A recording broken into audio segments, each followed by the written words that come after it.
देख सकते हो। ये मार्केटिंग है, ठीक है। चलिए एक्सरसाइज 6.1 वीडियो देखने तक हम मतलब सबमिट करने जा रहे हैं।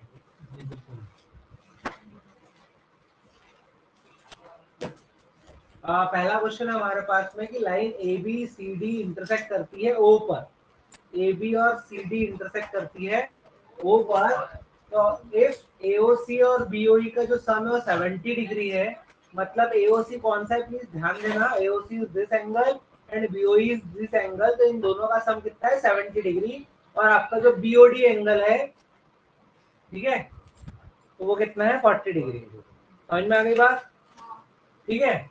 अब हमको निकालना है बीओई और रिफ्लेक्स सीओई, तो कौन सा निकालना है मैं कलर चेंज करके लिख देता हूँ ताकि तुमको थोड़ा सा आसानी होती है समझने में।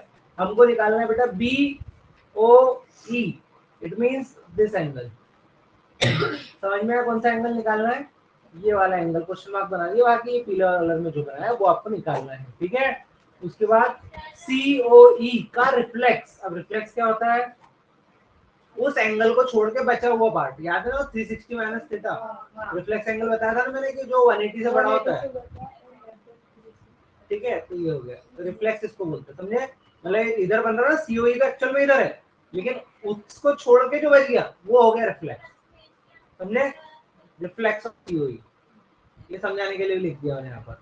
क्लियर है, कर लोगे, मतलब समझ गए इसको, ठीक। आगे बढ़ते हैं। अब इसके बाद में बेटे देखो बेसिक्स, आप पहले तो ध्यान रखिए कि हर बार हमको गिवन दैट लिखना पड़ता है, तो प्लीज वो पूरा पूरा लिखें, मैं तो शॉर्ट में लिख के समझा रहा हूँ, है ना। क्या है आपका angle AOC plus angle BOE, that is equal to what बेटा, that is equal to 70 degree, and angle BOD, ठीक है, that is equal to 40 degree. समझ में आया। जस्ट मैंने क्या किया, क्वेश्चन में जो दिया हुआ वो मैंने लिखा है भाई, उसके अलावा कुछ नहीं किया अभी, ठीक है। उसके बाद में अब मैं क्या करूं, वो डिपेंड करता है क्वेश्चन की डिमांड पे। तो पहली चीज, ये दो एंगल दिए और अगर मैं इस एंगल को जोड़ दूं, दिख रहा है वही को, तो ये दो जोड़ने के बाद क्या ये एक सप्लीमेंट्री एंगल नहीं बन रहा है, स्ट्रेट लाइन नहीं बन रही है, और स्ट्रेट लाइन का सम क्या होता है 180 डिग्री होता है। तो हम वी नो दैट करेंगे और टू फाइंड वगैरह सब लिख लेना, ठीक है। जैसे यहाँ पर एड ऑन क्या करेंगे, टू फाइंड, क्या फाइंड करना है, तो एंगल बीओई, आप जब भी सब्जेक्टिव एग्जाम देते हो तो आपको पूरा लिखना पड़ता है, ठीक है। रिफ्लेक्स एंगल ओई, है ना।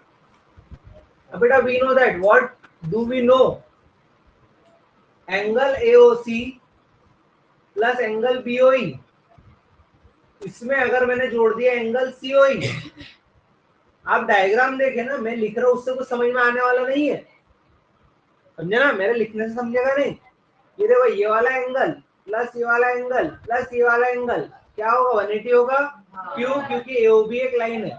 सर लीनियर पेयर नहीं लिख सकते क्या, क्यों नहीं लिख सकते, क्योंकि वो पेयर नहीं है, वो ट्रिपल है, तीन है वो पेयर, दो लोग दो एंगल होते तो पेयर होती ना, ठीक है। अब दो से ज्यादा है तो फिर हम क्या लिखे सर, लीनियर ट्रिपल नहीं, हम वहां पे उसको लिख देंगे कि AOB is a straight line या लाइन। समझ में आ गई बात, कब क्या लिखना समझ में आ रहा ना, ठीक है। अब एओसी और बीओई की वैल्यू कितनी है क्वेश्चन में से, एओसी की, अरे भाई इसकी वैल्यू कितनी है, गिवन दैट देखो, समझ में आ रहा है ना, हाँ। तो उसकी वैल्यू रख दूं मैं यहाँ पर 70 degree plus angle COE equals to 180, समझ में आ रहा है। 70 को ट्रांसफर करूँ तो एंगल सीओई कितना आएगा 180 डिग्री माइनस 70 डिग्री, तो ये हो जाएगा angle COE equals to 110 degree. क्या हमारा ये आंसर है, नहीं, क्यों नहीं है भाई, क्योंकि हमको तो रिफ्लेक्स निकालना है ना। समझ में आ रहा है,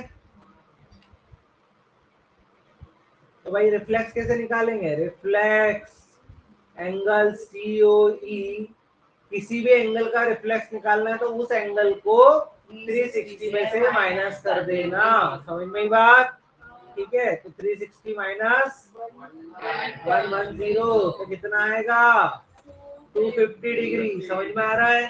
तो reflex angle COE that is equals to 250 degree. समझ में आ रहा है ना? ठीक है, वो डिग्री पूरा ढंग रहा है तू। हाँ ठीक है। अब एंगल आपका बेटा, एंगल आपका AOC जो है वो एंगल BOD के बराबर है। समझा? क्यों बराबर है BOD के? क्यों बराबर है बताओ? क्यों बता सकता है? वो शायद इंटरसेक्ट कर रही है क्रॉस बेटा हाँ, मतलब वही इंटरसेक्टिंग लाइन से वर्टिकली अपोजिट एंगल बोलते हैं इसको। ये हमेशा इक्वल होते हैं। समझ में आ गई बात? क्रॉस बन रहा है ना? समझ में आ रहा है? समझ में आ गया दोनों इक्वल क्यों है? Very good. अब उसके बाद हमको पता है कि angle AOC plus angle BOE किसके बराबर है भाई?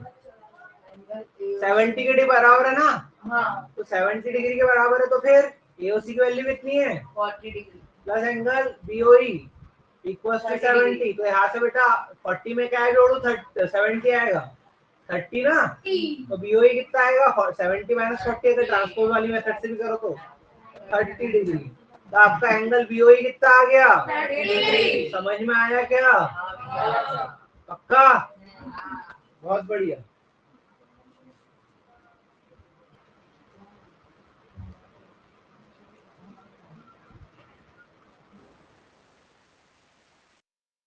झिंगुर भी करता हूँ इसमें, झिंगुर मारता है।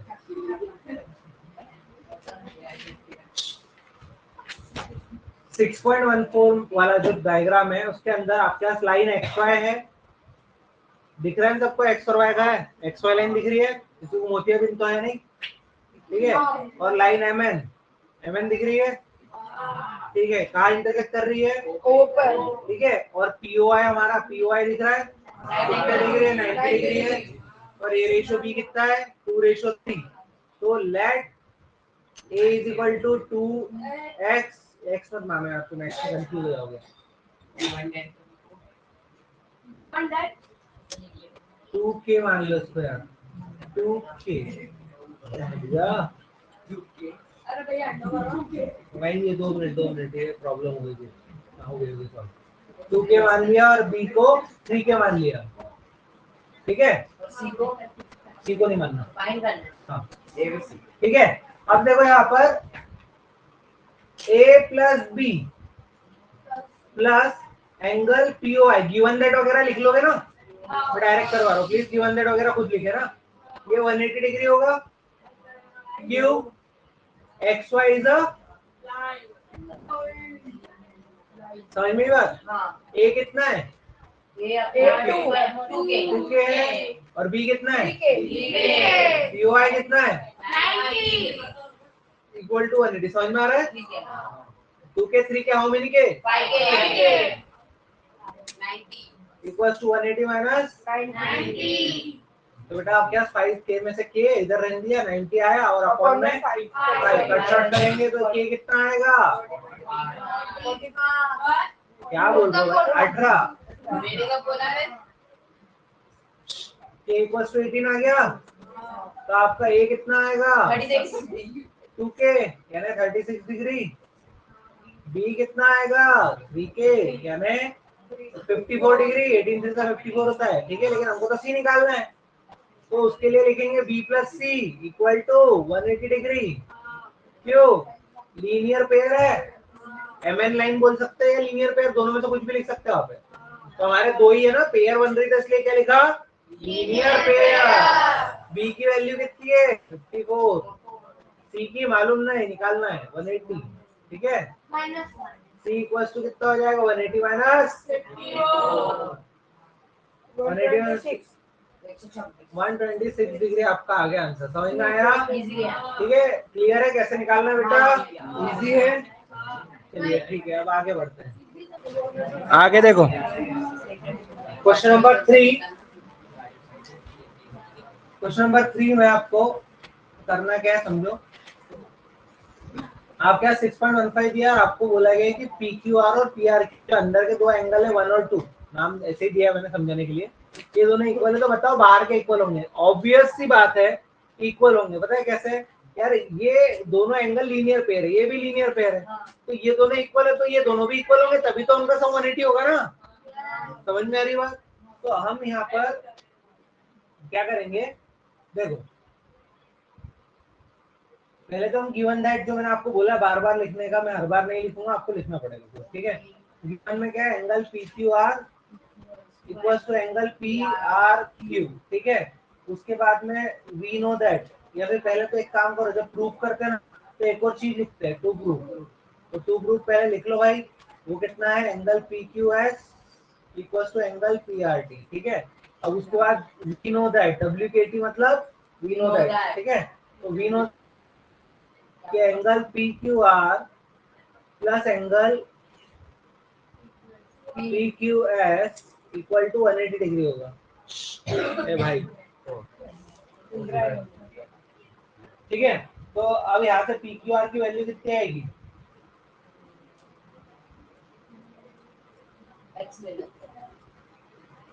Equal to 180 minus P Q S आएगा,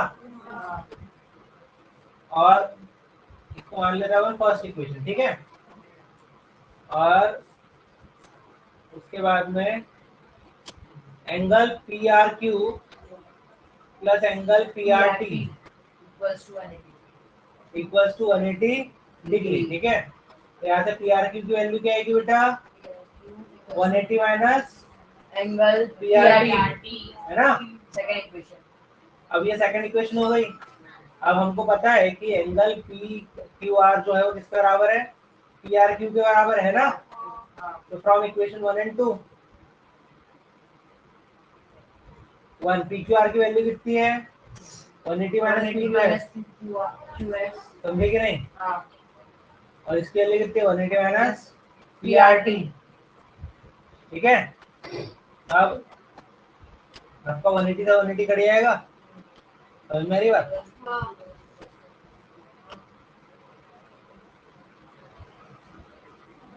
आपका 180 से 180 कैंसिल करता आता ना, तो angle P Q S equals to minus angle P R T बच रहा है। आगे आपका L H S equals to इसको लिख देंगे अपन हैंड, समझ में ही बात, ठीक है।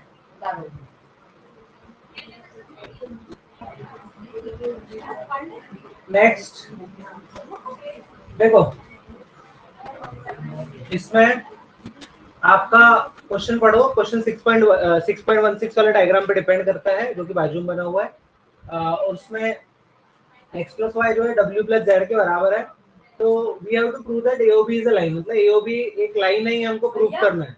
जिसने डायग्राम बनाया उसको समझ नहीं आ रहा देखते हुए, ठीक।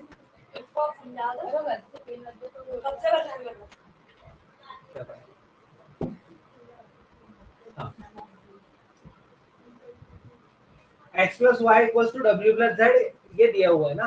तो गिवन ये लिख लेंगे अपन गिवन दैट में, और हमको पता है वी नो दैट, क्या पता है,